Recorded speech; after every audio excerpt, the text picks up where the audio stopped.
Hi, hey Megan, how are you? Hello Joey, it's awesome to see you. I know. We have a long-standing friendship that people may not know. Well, first, why don't you describe what you have done and what you did and what you do, and then I've most recently been the third United States Chief Technology Officer and assisted the President under President Obama. I was the third person in that role, so about 2.5 years in government, and we really focused on three things. President Obama added this role. So the reason why he added it right at the beginning. He added it at the beginning, and we sat together. It's in the Office of Science Technology Policy, which is part of that inner team that the President had. Like, people are hearing a lot right now about the National Security Council or Domestic Policy Council, National Economic Council. This is the Office of Science Technology Policy. It's a council like those, and it provides science and tech advice to the President and work really closely with all the agencies on not only science and technology policy around things like NASA and NIH, National Institute of Health, and sort of the real technical things, but also technology as it applies to any policy. So being that teammate, kind of like the Surgeon General. So the focus of the CTO job was much more around sort of digital tech entrepreneur disruptor.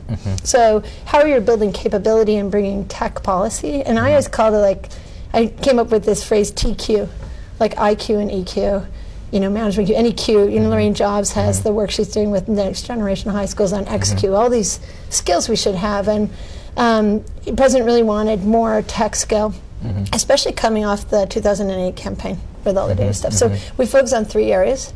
A lot of policy work. So Alex McGilvery, Ed Felton, others came to government in the amazing team. Amazing team. It was such an all-star team. Corey Zarek. So the team, that group was very much focused on net neutrality. We focused on encryption, broadband, open source for the federal government. Lots, like a whole word cloud of stuff. Second bucket was capacity building in two parts. The second was sort of capacity build the government. So Todd Park, who was CTO before me, had already begun with the President things like that Entrepreneur in Residence program, which is called the Presidential Innovation Fellows, the PIFs, and a new class is just about to start, which is great. The United States Digital Service, the team at the Central General Services Administration that does tech transformation, so 18F is that team. They actually have offices all around, but really sort of like the USTS team might go in like the Navy SEALs, fixing presidential priorities, all in the agencies, but centrally in the President's team. And then this other team can kind of come in with a big groundswell of supporting the federals, all the different CIOs in the agencies to upgrade and modernize, Pony Express to Telegraph, in service delivery and also approach. And then the third area was capacity build American people, which had to do with things like computer science for all and tech hire and lots of stuff like that. So we got many things done and we had amazing people. And some of the programs hopefully will stay. I mean, I think like the Presidential Innovation Fellows seems like an obviously good thing. It has nothing to do with politics, right? That's right. And in fact, everything we structured was done more as a term of service, like the military does, and it's not partisan. President Kennedy created the Peace Corps, or President Johnson had created the White House Fellows, which is also a rotational one-year talent pool. So this Presidential Innovation Fellow program, actually President Obama is the last bill that he signed. Right as he was going on the stage for the inauguration, he signed that morning on Saturday, and it was completely bipartisan. It went incredibly fast through Congress. Everyone supported it. So awesome. Anyone out there who wants to come serve your country in the United States or others, there's these positions now, and it's really important that we do it. I met a lot of them, and I met the President's Innovation Fellows when they came to the Media Lab. But it was really, really cool how the idea of coming from Silicon Valley for a year or however long your tour of duty is to serve, and the amount of impact that even one person can have on a system is tremendous, and it feels like the Peace Corps, right? Because they're recruiting others, and it's becoming a real thing, and it's just and everything from data science to coding to it's pretty exciting. Yeah, and the range also the range is it's an entrepreneur in residence, and it's all different kinds of people are coming to serve. Some have built extraordinary companies. They're more senior. It reminds me of the MIT Media Lab Director Fellows. You have your very senior, more up and comer, a range of talent. Some people are more like kind of a design thinker, user interface design, and they're doing systemic change. There was a team working on culture in the FBI. Fabulous work. Some are more data science. A lot of what became DJ Patil's job when he joined as US Chief Data Scientist, the precursor work to that had come out of Presidential Innovation Fellows. In fact, one of them who did Blue Button work at Health and Human Services, really getting your personal health data available to you. That was a catalytic project out of PIS. Ryan Pachot-Saram, who's now at Kleiner, did that work and then came into the CTO team as deputy CTO and led a lot of digital government efforts. So yeah, whether it's service delivery, building new websites. There was Sarah was in the Smithsonian. I mean, what an amazing thing, work on the history, all this archival stuff and the APIs for Smithsonian so people can build, extraordinary stuff on top, like on our phones, that we have our mapping, but on top of Department of Education or whatever. So can we go back really far Sure. on that? Because it's like, I remember I first met you, I think at Apple Japan, right? Yeah, and we had, I don't know if you remember, but we had to go, yeah, it's like somebody, like no one knew so what the web was or any of these things, but it was in the 80s, right? In the 80s, like early 90s, 80s, so 1990, I think.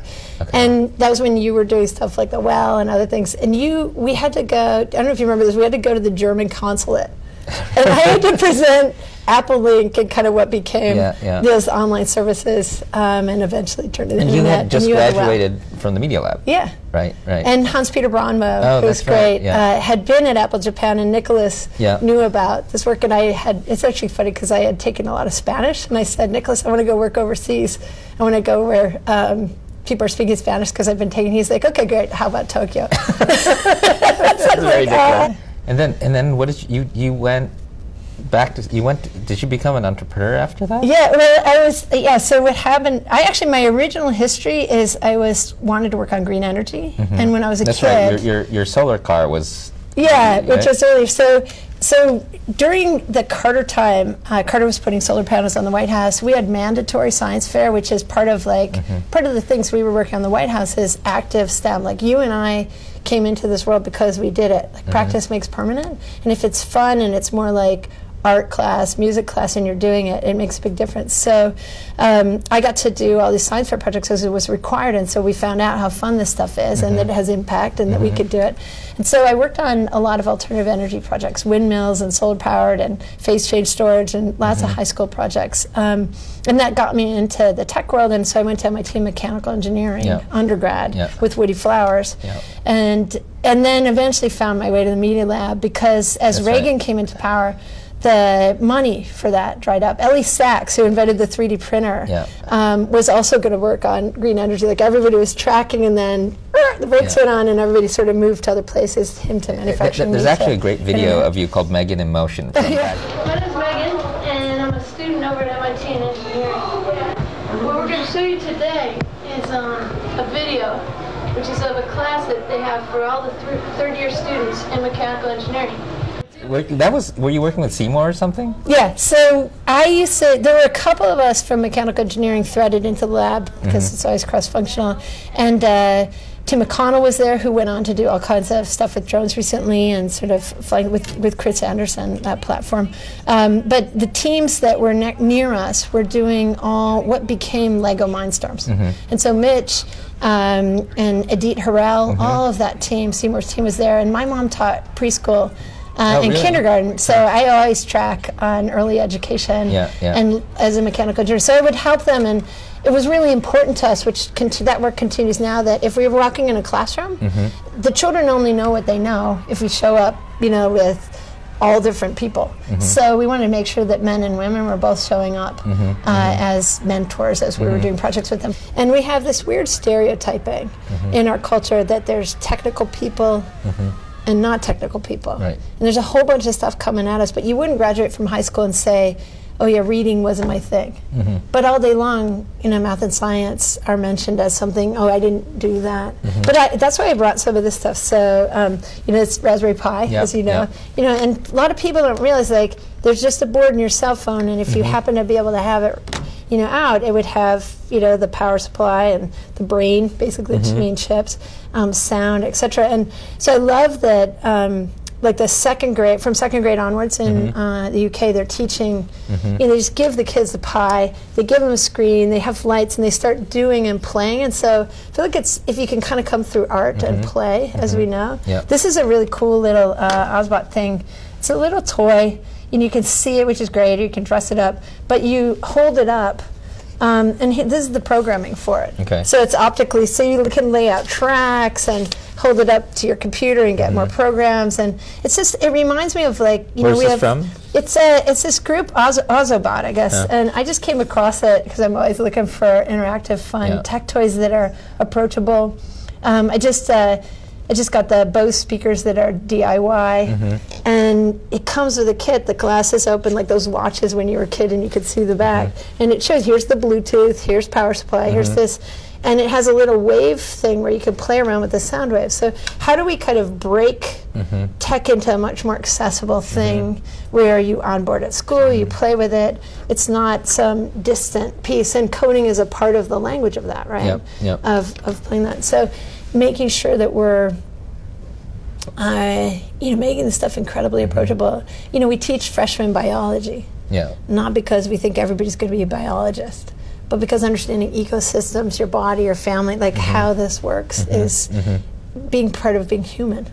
And so in this century, certainly with the digital world, having that is critical. I was just remembering, sorry, I'm going to pivot. I think I first saw this at Cambridge University with you. Oh yeah, when we were there, and that trip was when you asked me if I wanted to become the director of the Media Lab. Do you remember when we were trundling in a little van? Yeah, I'm like holding my computer. Nicholas is texting me about the search, and I looked at you. I'm like, Nicholas, Joey should be the Media Lab director. And I'm like, Joey, would you ever be the Media Lab director? And you're like, do I have to live in Boston? And then I said, yeah. And you're like, okay, I'll think about it. And it was just starting to crystallize in your mind. And then he was like, yes. And that's very typical Megan Smith, right? It's sort of connect the dots. The whirlwind. But yeah, it worked out well, I think. It's like the sixth sense. I see talent. And that's something really that sort of goes with this. Is like talent is everywhere. We have 7 billion plus talented people. I keep this image in my mind of the story of this wonderful kid. We were in Afghanistan. And this one security guy said that whenever they were landing into Kandahar, this kid would run out of his house and lie on his roof. And he's like, does he like planes? What's the story? And so one time he was near there, so he just went to stop by. The kid was running out of his house to lie on the solar panel so it wouldn't break. Wow. Right? Yeah, it takes your breath away. Right? Yeah. That is so amazing, and so I've worked a lot with Malala Yousafzai. We talk about the children on Rubbish Mountain. They have phones, they're collecting, garbage to make money, and recycle in that way. How do we make sure everybody gets the creative confidence, which I think Seymour and Nicholas were driving from, and we got to have from those who raised us.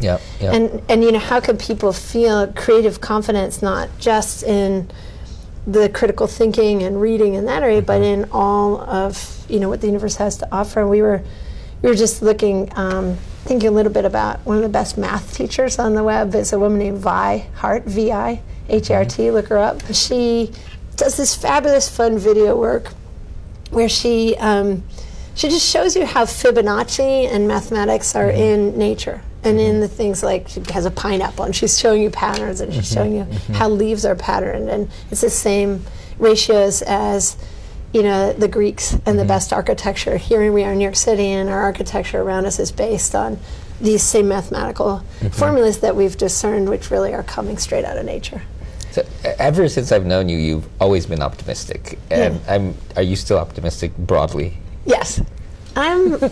It's the only way I could be. But it's a challenging time. We were in the Open Government Partnership meetings in Cape Town, and Open Government Partnership is an extraordinary thing that President Obama started with 8 other leaders. Now there's 70 countries in this. It includes the countries, kind of like we're near the UN, and my colleague Susan is here from the Non-Government Liaison Service. The countries, and then the civil society organizations meet equally in this Open Government Partnership and collaborate, and they do national action plans. We have one for the United States. And the civic techies have shown up. And so in the annual meeting in Paris this year, there was 300 people from 70 countries in the palace.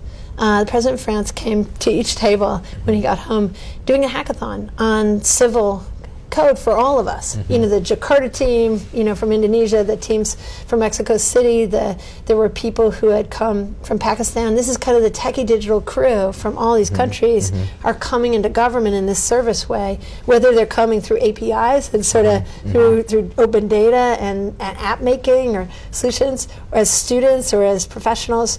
Or volunteer, or whether they're coming with their time, you know, in the various seats that the countries have open. It's a real thing. And it feels to me, also just a side note, I mean, this is where the civil code of, you know, the France and Napoleon, so here we're coding the civil code in the palace. But at the same time, there was a ministerial of terrific ministers, but it was 4 hours of you know, going around the room talking, and you want some of that, but it would have been great if they had come and experienced the other ways to do stuff. But that's starting, and so I'm hopeful about that, even though just extraordinarily difficult times right now with some of the you know, racism and sexism and behaviors that are around. It's interesting. First of all, you're on our advisory council at the Media Lab, and you're on our visiting committee. And for people who don't know, the visiting committee is this thing that MIT does where every 2 years the visiting committee gets together and they ask questions and they basically do a report card. And it's one of the coolest things that MIT has for governance. It's just to help the leadership of each department have a set of, like a board, sort of a teammate board. And it's usually really good advice. It's very constructive. And for 2 meetings in a row, you guys just beat the Media Lab up on diversity, because that was the one thing that we didn't do anything about. Well, we tried, but we didn't get results. You guys are similar to most organizations. But after you disappeared into government, we hired Monica. Who's amazing. And we have around 45% incoming women this year, which is the highest we've ever had. We still have a problem with minorities. We're working on that, but you know, and Monica makes me look good, because it was her. She's like, this movie Hidden Figures is going to be pretty cool, and it's one of the most important movies. And so you know, so she sort of poked me, and we rented out a movie theater, and we invited all of Senior House and Media Lab to go, and it was a whole thing. But I think it's becoming a network and a platform. It's a really interesting time in terms of inclusion. I actually think sometimes I think include everyone. Because they'll work on the things they're passionate about, and we'll fix everything. And it's not we'll fix things and then include people. If you include people, the breadth of human capacity is extraordinary. And people, a friend of mine once said that she felt that the lack of diversity in tech was a mass protest. And I thought that was a really interesting framing. And then I thought about some of the times when I've been in rooms where an amazing trainer in diversity was doing some work in the White House. And she brought up this word style compliance. And I hadn't sort of thought about it, but like we comply to the rules of the room we're in.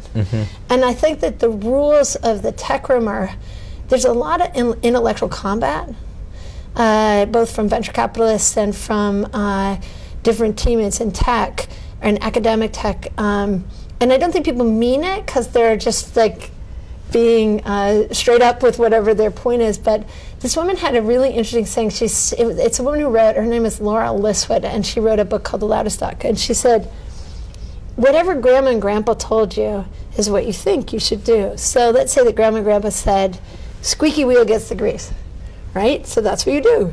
Maybe grandma and grandpa, you were in Japan, and grandma and grandpa reminded you that the nail that stands up will be hammered down. So you're like, okay, so you got that. Maybe you were in China, and there's an expression there, the loudest duck will be shot. Or maybe you were a woman on the planet, or a girl, and so grandma and grandpa said, if you don't have something nice to say, don't speak. And so she says you walk in a room, and you have a wheel, a nail, a duck, and a nice. And the wheel's talking, no one's talking, like, what do you do? And how do you get them to start communicating with each other in the cultural way that probably feels relatively uncomfortable, all 4 of them, but not make everyone bend to one of them? And that's what's going on in the tech world. We're all bending into this one way of doing that is dominant. And I'm sure that, and I like her use of this wheel, duck, nail, whatever, because it's not, it is about gender and race, but it's not. It's about just the cultural style that has evolved in particular rooms. Like, I think Cheryl's book is extraordinary about lean in, and Kara says lean in and fall over. But I think lean in and then upgrade, right? Upgrade our culture. You know, a great example to me is like, don't cry at work. Why? Why shouldn't you cry at work? In fact, I was just watching an amazing film of the elders, and there was Desmond Tutu speaking and crying. Like, he's done some of this profound stuff, and he cries and he laughs. And there's also a great picture, apparently, of Desmond Tutu and I think it was the Dalai Lama at I think it was a Nobel Peace Prize thing, where everybody's very serious, and the two of them are sticking their tongues out at each other, you know. Yeah. But I think it's which is a style compliance thing, right? They're not complying. They're being human in a way that is really great leadership. Yeah. And so helping our leaders, which you're doing with Monica, and if a leader doesn't know, like she's leading us in that. And she some of the work that she's done was, a lot of times there's plenty of people, the networks are disconnected. And so it was one of the things we will do with the US Digital Service, Todd Park, Jennifer Anastasia, incredible leader and talent, just organizing to go all across the country to find presidential innovation fellows, CTO team, others who are from everywhere. And so that team is gender balanced. It's has lots of people of color in leadership. PIFs, and really paying attention to finding the extraordinary talent that the country has to serve the country, everybody in. And we know from research that it makes just better products, results, whatever.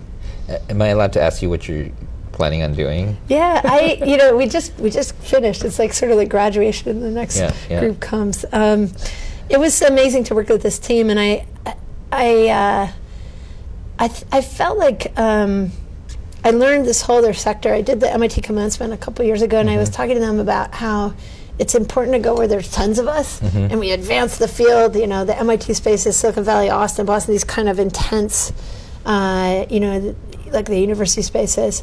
At the same time, it's great to go where you're rare, because the talent is also deep.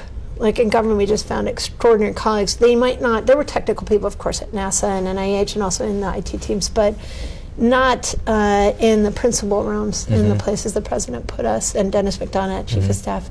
So I want to continue kind of co-upgrading in this 2, 3, 4 in a box, adding TQ, tech skills, thinking methods into our hardest problems. And that's, I've always loved using technology to solve hard problems, to make the world better, reduce our impact on the planet. And so I'm going to continue to work on that. And a lot of the digital 44, as we call sort of the techies who came and friends of, are sort of at large doing really interesting things. So a lot of the work I've been doing is really trying to help accelerate them, almost like sort of a venture catalyst teamwork and coaching with them on their extraordinary ideas they have. You know, just whether it's the pure story or whether it's the insidious thing. So an example would be, you and I know, from Steve Jobs' team, Joanna Hoffman, who's an MIT grad in physics, totally intense sparring partner with Steve. If you look at the photos, if you look up original Macintosh team and you look at the Rolling Stones photos, there's men and women in those, and we've talked about that story, but the women don't end up in the cast. And the men have speaking roles. Why are we doing that? Susan Carroll, all the graphics we've seen. The one that happened to Joanna, she's finally in the film, and Kate Winslet's played her. She won the Golden Globe. But her son came out of the film with her and said, "Mom, did you really iron Steve Jobs' shirt?" I think he asked that because he knows his mom. And she's like, "No, Jeremy, I never ironed a shirt in my life. Except once for you when we were late." So, why? Who wrote that? They didn't mean it, but we got to help ourselves. So I'm really excited about the work at Media Lab, things that Deb Roy does and others around sort of analyzing audio and video, and could we actually use face recognition and such after the dailies of filming to see what bias did we just introduce, or we could use voice recognition, we could look at sentiment, what are the characters talking about, how could we check our bias, so we could see like that graphic I was just showing. I think that's going to be a good use of augmented reality, because I think you don't like people telling you about your biases, but if a machine told you, hey, you just did a biased thing, or you're about to make a biased decision, most people probably want to know. Just some data. Yeah. And then you can make decisions. We can also have a whole research area around how we behave because of it, and then understand what impacts are. I think we're really going to need it, not only for this stereotyping that we're doing on TV, but also around fake news and propaganda, and having the tools that help us see what we're seeing and understanding how it affects us behaviorally, so that we don't get into weird loops that are not healthy for our especially societies. After machines and AIs take over, and it'll be less under our control. You know, Tim O'Reilly said we're the microbiome in the silicon future. I was like, yeah, exactly. Okay, we'll be like Whoville and we won't know. But that was amazing. I think we've run out of time, but thanks, Megan, and hope we get to see you more at the Media Lab. Yeah, sure. Thanks, everybody.